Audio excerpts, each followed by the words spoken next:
তো দেখা গেল শেষ পর্যন্ত রাসূল পাক সাল্লাল্লাহু আলাইহি ওয়াসাল্লাম যখন বিদায় হজ করেন, আসার পথে রাস্তার মধ্যে সূরা মায়দার ৬৭ নম্বর আয়াত নাযিল হলো, ইয়া আইয়ুহার রাসূল বাল্লিগ মা উনজিলা ইলাইকা মির রাব্বিকা আন্না আলুল মাওলাল মুমিনিন।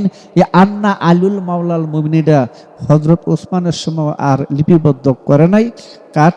এরকম বেশ কিছু আয়াত কাটা আছে বলে তাফসীরে ইবনে কাসিরে প্রমাণ করছে। তার মধ্যে আরেকটা অংশ কাটা আছে, সেটা হলো হাফিজু আল্লাহ সালাওয়াতু ওয়া সালাতুল উস্তা ওয়া কুমু লিল্লাহি কানিতিন। এইখানে একটা শব্দ কাটা আছে, সেটার নাম হলো সালাতুল আসর। এটা তাফসীর ইবনে কাসিরের মধ্যে আছে। এরকম অনেক আয়াত কাটা আছে তখনকার সময়। যাক, এই আয়াত যখন নাজিল হয় তখন রাসূল এটার বাস্তবায়ন করার জন্য তিনি অর্থাৎ, হে রাসূল, আপনার কাছে যা আমি পৌঁছাইছি তা দিছি, তা আপনি পৌঁছায় দেন। আর যদি এই কাজটা না করেন তাহলে আপনি রাসালাতের দায়িত্ব পালন করলেন না, আপনি কাফেরদেরকে ভয় পায়েন না। তাহলে এখানে কাফেরদের একটা কথা আছে, ভয় ছিল। আবার এটা যদি হস্তান্তর না করে তাহলে রাসূলও সঠিক কাজ করলেন না বলে কোরআনে জানাই দিলেন আল্লাহ।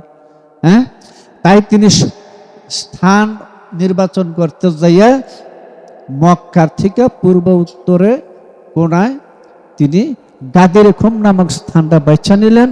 সেইখানে শনিবার দিন জোহর আসরের মধ্যবর্তী সময় খুম পুকুরের পারে, খুম পুকুর মানে গাদিরে খুম একটা জলাশয়, তার পাড়ের মধ্যে এক পাশে পাহাড়, ওই পাশেও পাহাড় অনেক দিক দিয়ে, একটা সাইড খোলা আছে একের এই রেড সি পর্যন্ত, ওইখানে আর কোনো পাহাড় নাই, কিন্তু ওই জায়গাটার মধ্যে পাহাড় আছে। বর্তমানে বুলেট ট্রেন মক্কা মদিনায় চলাচল করে ওই সাইডটা দিয়ে, কথা বলছো।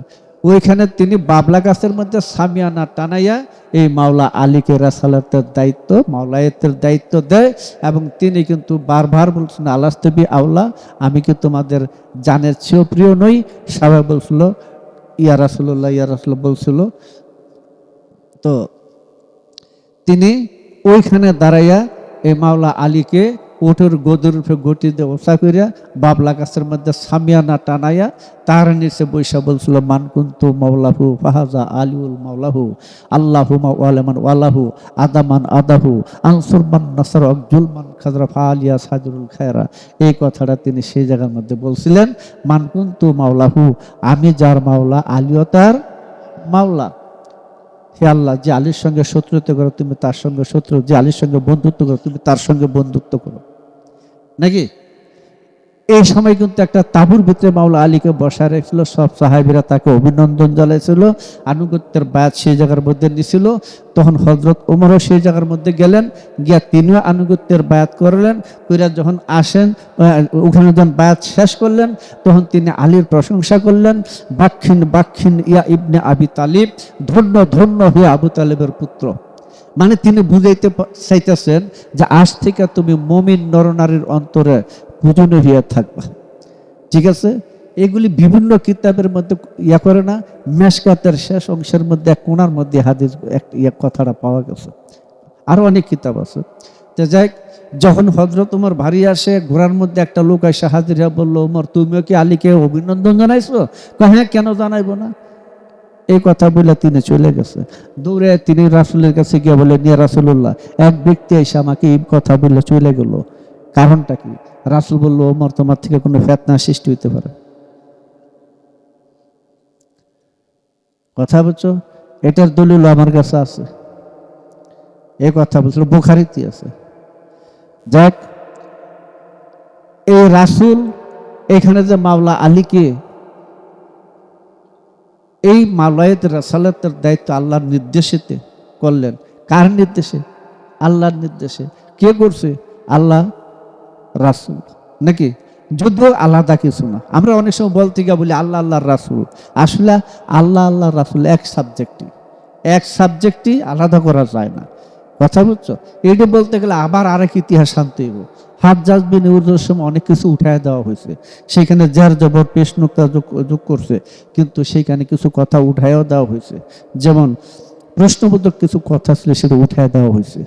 যেমন আতুল্লাহ প্রশ্নবোধক, আল্লাহর আনুগত্য চাও, আতুর রাসূল রাসূলের আনুগত্য করো। কিন্তু এখানে এই চিহ্ন নাই, না থাকাতে কি হয়েছে, আতুল্লাহ আতুর রাসূল ওয়ার, আল্লাহ এবং আল্লাহর রাসূলের আনুগত্য দুটো হয়ে গেল। জানি না এই দুটো কথার ভিতরে কি সেরে কি আছে কিনা, কারণ ওইখানে তো রায় দিয়েছে উলাইকা হুমুল কাফিরুনা হাক্কান, কোরআনে নেসার 151। কাজে এইখানে যে আমি আলাদা দেখতেছি বড় বিপদ হয়ে যায় কিনা ভাবনার আছে। যাক, আমরা তো বলতাছি এই জায়গার ভিতরে, যাক এই যে এইখানে দেখা গেল যে এই মাওলা আলীকে এইখানে রাসালত দেওয়া হলো, দায়িত্ব দেওয়া হলো। তাহলে ইসলামের ভাবি খলিফা মাওলায়াত রাসূল, রাসূলের নিযুক্ত বা আল্লাহর নিযুক্ত খলিফা নির্বাচিত, জাইলুন ফিল আরদে খলিফা যেমন আদম, এই ফিল আরদে খলিফা মাওলা আলী, নবুয়তের ভাষায় বলল। তো কাজী এই যে এখান থেকে যারা মদিনায় গেল, মদিনা যাওয়ার পরে রাসূল যখন, আমি সংক্ষিপ্ত এই জায়গাতে আছে, রাসূল যখন ইন্তেকাল মুহূর্তে নাকি, তখন কি বলল, ওই হযরত আবু বকর বলছে তুমি নামাজ পড়াও।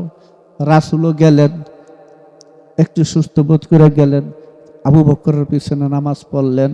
যদি আবু বকরের পিছনে নামাজ পড়লে আবু বকর খলিফা হইয়া যায়, এইটা যদি দলিল হয়, তো হযরত উমরের সময় তো তার চাকর 3 দিন নামাজ পড়াইছে, তাহলে হযরত উমর খলিফা নয়, তার চাকর হইতেইব। যদি নামাজ দ্বারাই খলিফার দলিল হয়, কত বড় মানে একটা বোকামি একটা কথা। নামাজ পড়ায় কি খেলাফত পায় নাকি? হ্যাঁ, কিন্তু কিভাবে যে খেলা মানে নামাজটা হযরত আবু বকর পড়াইলো বুঝলাম না। কারণ জোরফ নামক স্থানের মধ্যে যুদ্ধে যাওয়ার জন্য উসামা বিন যায়েদকে নির্দেশ দিয়েছিল। সেদিন 3 দিন পর্যন্ত রাসূল তাদেরকে তাগাদা দিছিল, কেউ যাইতে চায় নাই, কারণ রাসূল অসুস্থ। তাদের ইয়ে হলো যদি রাসূল এই সময় যদি তিনি চলে যান, তাহলে মাওলা আলীর আবার খেলাফত দেওয়া যায় কিনা, এই ভয়ে তারা আর যাই নাই। যার পরে 3 দিনের মধ্যে তিনি মসজিদে বলছিলেন, আমার এই হুকুম যারা মানবে না তাদের আল্লাহ রাসূলের অভিশাপ। এই কথা বলার পরে তারা জুরফ নামক স্থানের মধ্যে গিয়ে 3 দিন পর্যন্ত অবস্থান করলো। সেখানে অবস্থান করে এরপর আর যায়নি। কিন্তু রাসূলের কথা ছিল সূর্য উদয়ের আগে তোমরা সেই জায়গার মধ্যে পৌঁছবে। সেখানে তারা আর পৌঁছে নাই। ওসামা বিন যায়েদের ছিল ওসামা, সেখানে তার পিতা শহীদ হয়ে গেছিলেন, তো যায় না। তাহলে হযরত আবু বকর নামাজটা পড়ালো কবে? রাসূলের কথা অমান্য করে রয়ে গেল? থাকতেও পারে। সেইখানে রাসূল পাক সাল্লাল্লাহু আলাইহি ওয়াসাল্লাম কি করলেন, এই যে অসুস্থ অবস্থার মধ্যে তিনি কিন্তু মাওলা আলীকে ডাইকে আইনা চাদরের ভিতরে ঢুকাইলেন, ঢুকায় কিছু কথা বললেন। একজন সাহাবা জিজ্ঞেস করল, আলী, রাসূল তোমাকে চাদরের ভিতরে কি শিক্ষা দিছে? কয় 1000 জ্ঞানের দরজা শিক্ষা দিছে, আর আমি প্রত্যেকটা দরজা থেকে আরো 1000 করে দরজা বার করে নিছি। তাহলে কি নবী চমর হইল? না না, এটা রহস্যটা অন্যদিকে। সেখানে নবী জাগ্রত হয়ে গেল। তো কাজী এই অবস্থায় তিনি অসুস্থ হয়ে গেলেন। তো এটা বুখারী তো আছে, হযরত আয়েশা বা অন্যান্যরা ওনাকে ঔষধ খাওয়াইতে চাইছিলেন, কিন্তু তিনি খুব রাগ করছিলেন। কেন ওষুধ দিল, এখানে কিছু কথা আছে, আমি মাইকে বলতে পারতাছি না, কারণ এই অভিযোগ রয়েছিল হযরত আয়েশা নাকি সেই ওষুধের সাথে বিষ মিশ্রিত করছিল। কারণ খাইবার যুদ্ধের মধ্যে মদিনার থেকে প্রায় 210 কিলোমিটার দূর খাইবার, সেই খাইবারের যুদ্ধ আলোচনা চাইছে একজন, আমি দিব। ওইখানে যাওয়ার পরে যখন এক ইহুদি মেয়ে লোক তাকে খাইতে দিছিলেন, সাহাবী ছিল 2 জন, সেই খাবারের সাথে বিষ মিশ্রিত ছিল।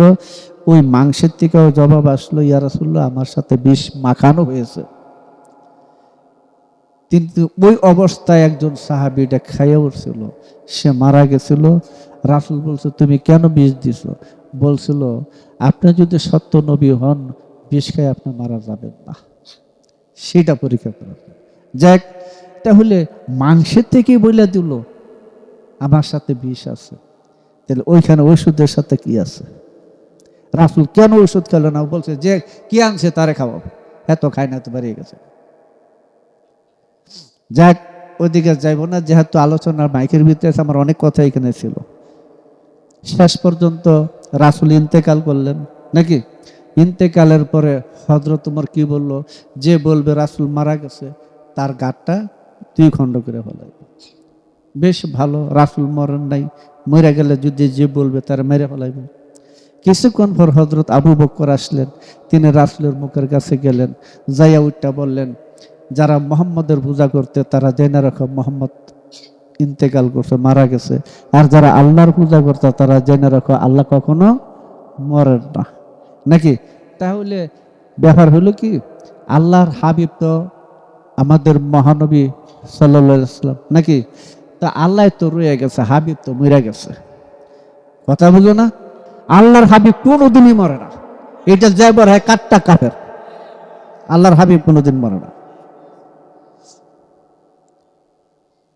সে দরজা ভ্রমণ করে, দরজা ভ্রমণ করে। কথা বুঝছো? আমাদের এই মোল্লাদের জ্ঞানটা কাজী নজরুল ইসলাম একটা পশমের সমতুল্য না। যিনি বলছিলেন, কত যে রূপে হযরত এসেছো এই দুনিয়ায়, ভাষাটা বোঝা গেছে? কত যে রূপে হযরত এসেছো এই দুনিয়ায়, তোমাকে যে জন চিনেছে আখিরি নবী বলিবে না তোমায়। কথাটা বুঝো। যাক, এখানে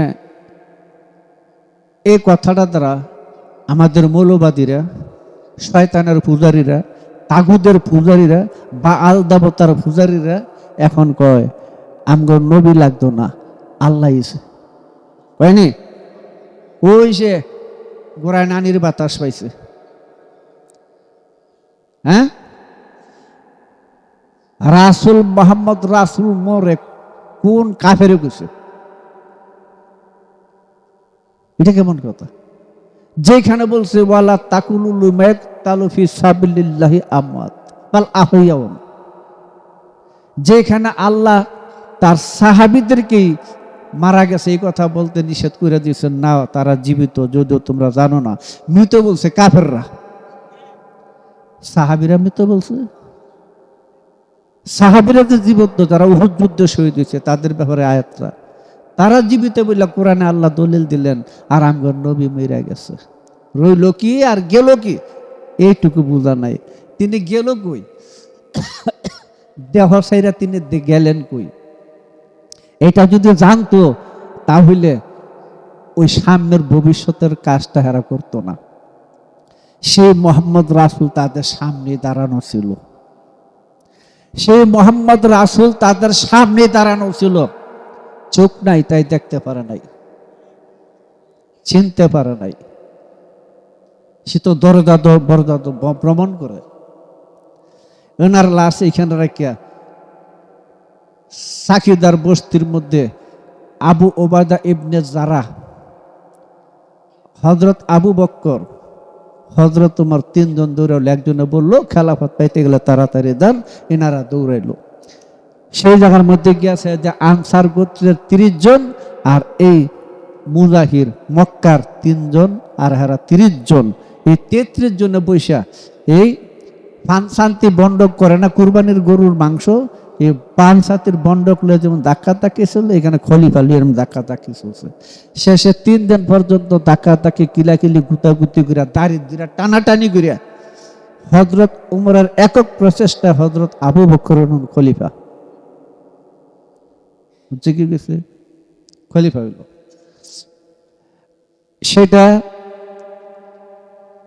মঙ্গলবার সন্ধ্যায়, রাত্র 3 দিন পার হইল, বুধবার।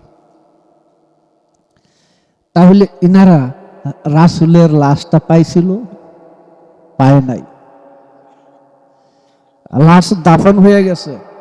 এমনকি হযরত আয়েশা পর্যন্ত তখনও জানে না লাশ দাফন হইয়া যায়। তিনি বলছে, বেলসার শব্দ পাই আমি বুঝতে পারছি যে রাসূলের লাশ দাফন হবে। কথা বুঝছো? এই হযরত আয়েশার ঘরের মধ্যেই রাসূলের সমাধি হইল।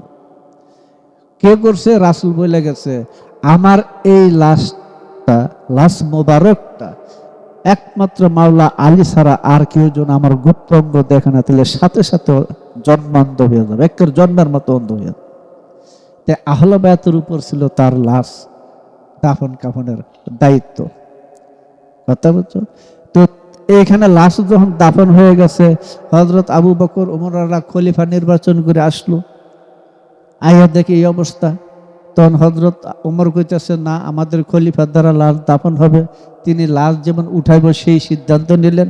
এমন সময় সংবাদ পেয়ে হযরত মাওলা আলী খোলাতলিয়া কবরের দুই পাশে, মানে কবরটা করলাম কেন, এদের ভাষায়, কথা বুঝছো না, এই রওজার দুই পাশে দুইটা পাও দিয়ে দাঁড়ায় রয়েছে। তখন হযরত ওমর বলছিল, আপনি হুকুম দেন, আলীকে আমরা আক্রমণ করি। তখন হযরত আবু বকর বলছিল, না, রাসূল পাক সাল্লাল্লাহু আলাইহি ওয়াসাল্লামের কাছে আমি শুনছি আলী একদিন নাঙ্গা তলোয়ার নিয়া, খোলা তলোয়ার নিয়া ঘোরের উপরে মানে কবরের উপরে দুই পাও দিয়া দাঁড়াইব, সেদিন তারে যে আক্রমণ করে সে কাফের হইয়া মারা যাবে। তাই সেদিন আর হইল না। বলল, আলী তাহলে কি আমরা জানাজা পড়বো না? কই যে এখানে দাঁড়াইয়া দোয়া দুরূদ পড়ে যাও। দুরূদ পড়তো, এর বেশি কিছু না, নবীর কোনো জানাজা হয়নি।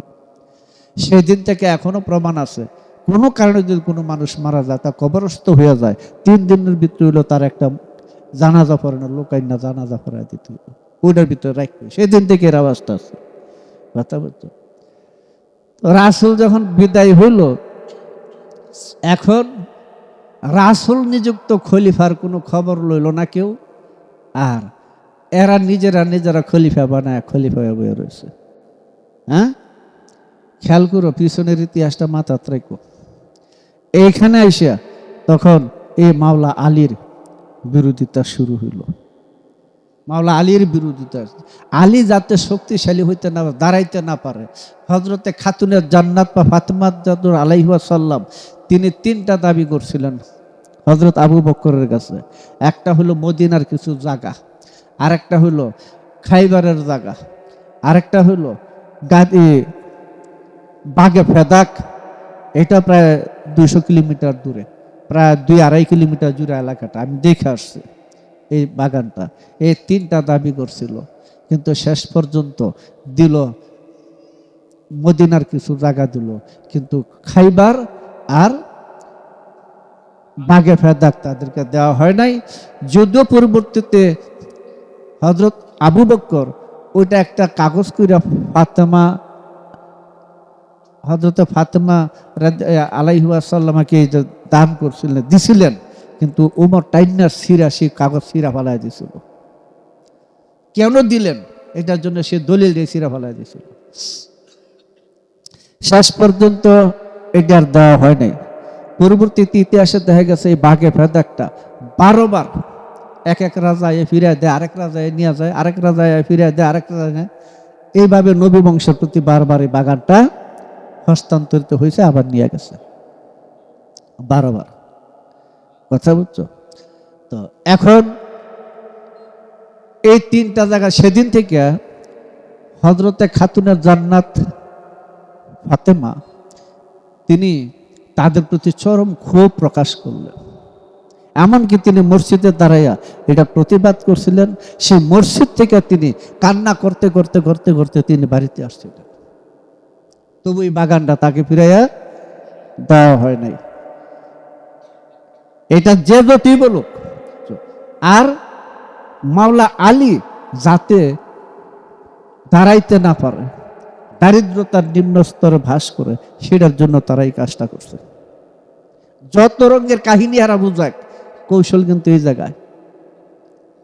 কথা বলতো, যাক, মাওলা আলী শেষে ইহুদির বাগানে কাজ করেও খাইতে হয়েছে, কখনো বর্ষা বিক্রি করেও খাইতে হয়েছে, কখনো চাদর বন্ধ করে আটা আনতে হয়েছে। এমন একটা অবস্থার ভিতরে তিনি ছিলেন। তো এই অবস্থায় হযরত আবু বকর খলিফা হইল, কিন্তু সবাই যারা ছিল বায়াত গ্রহণ করলো, কিন্তু হাসি বংশের কেউ বায়াত গ্রহণ করলো না। তখন এই মাওলা আলী হলো তার প্রধান কারণ। তাকে তখন এই কোমরও বাইন্দা, দড়ি দেয়া বাইন্দা হযরত আবু বকরের কাছে নেওয়া হয়েছিল বায়াত করার জন্য। তিনি বায়াত হন নাই। পরবর্তীতে 60-70 জন লোক নিয়ে খেজুরের ডালের আগার মধ্যে আগুন লাগাইয়া, যাকে আমাদের দেশে এখন বলে মশাল মিছিল, এইভাবে তিনি মাওলা আলীর বাড়িতে গেছিলেন। কথা বুঝছো? তখন বলছিল তোমরা ঘরের ভিতরে বেরিয়ে আসো, না হলে কিন্তু ঘরে আগুন লাগাই দেব। তখন একজন বলছিল আরে এখানে তো নবী নন্দিনী হযরত ফাতেমা আছে, থাকুক। এত বড় কারি, লাকড়ির কারি জোগাইছিল, ওই বাড়িতে আগুন লাগাই দিবে।